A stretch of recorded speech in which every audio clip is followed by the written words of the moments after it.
Здравейте от мен, Радостина, и добре дошли в моя канал Направено с радост и в част от моята спалня, която съм превзела и превърнала на склад, работилница и работно пространство.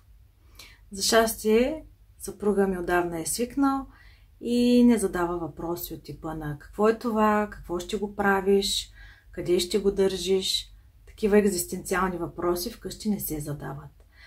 Но да започнем с показването. Имам доста хубави неща.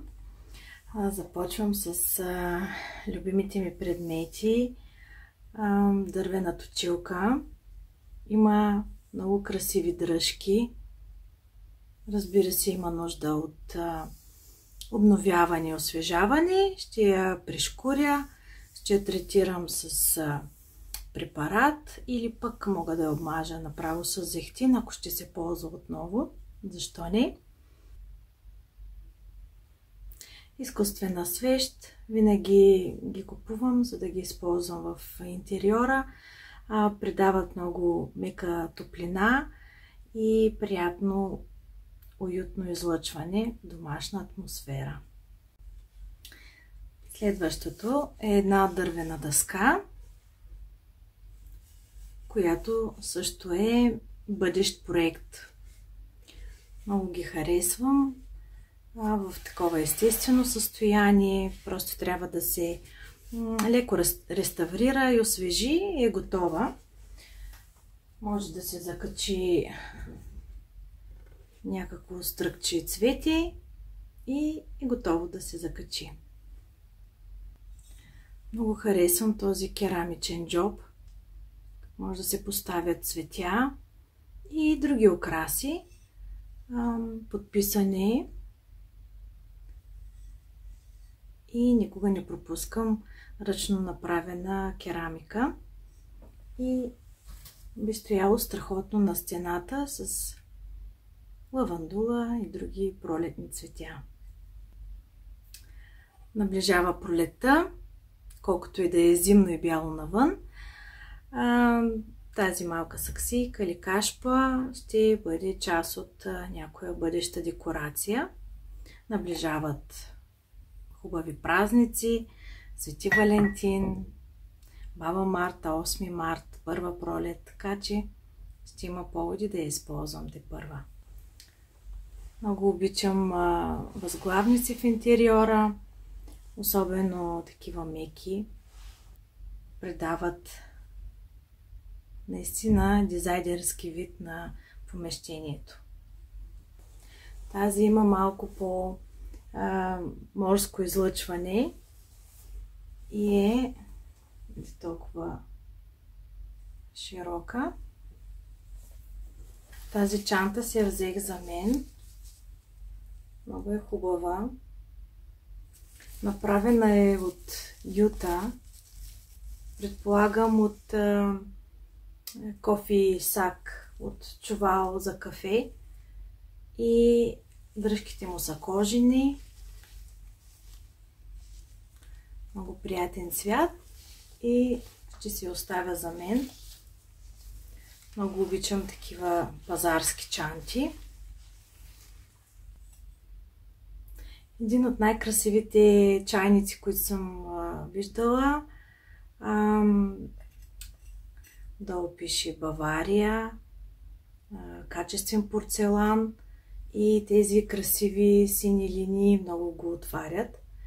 И би стоял прекрасно на рафт с купче на бели чиники отгоре. И примерно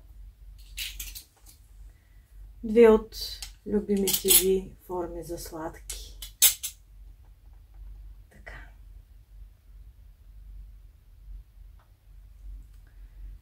Красиво.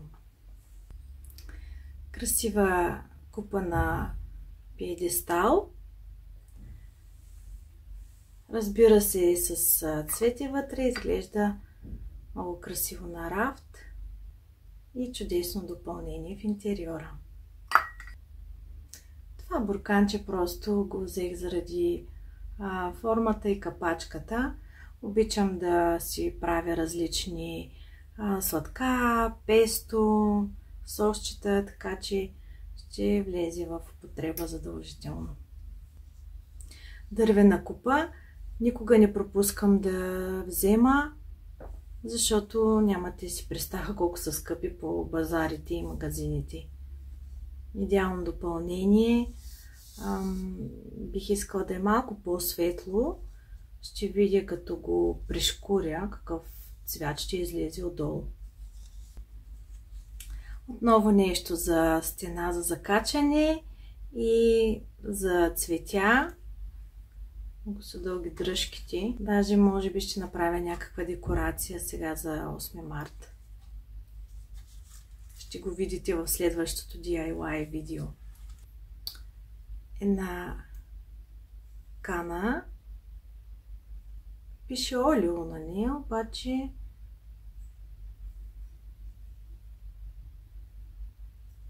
е чиста отвътре. Предполагам, че е само за декорация. Отново с едно стръкче.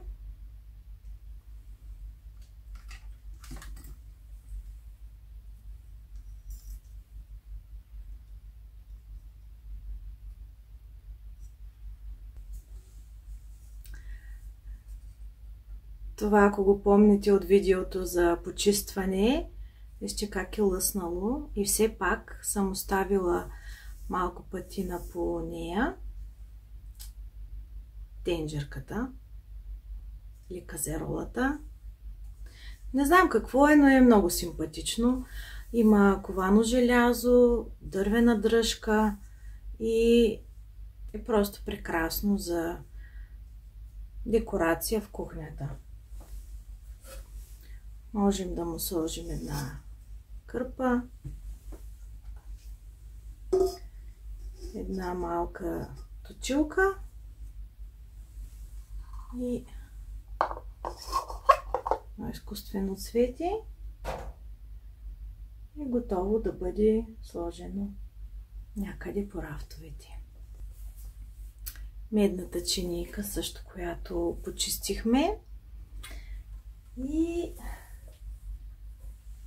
останаха тези 3 сърчица, които са от цимент.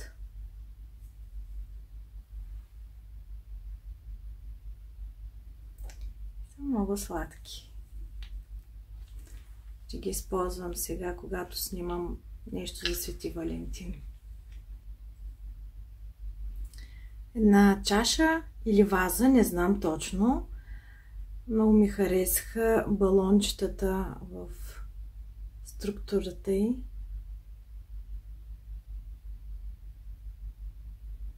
Има много приятен зелен оттенък. И ще бъде много приятно с лалета или други цветя.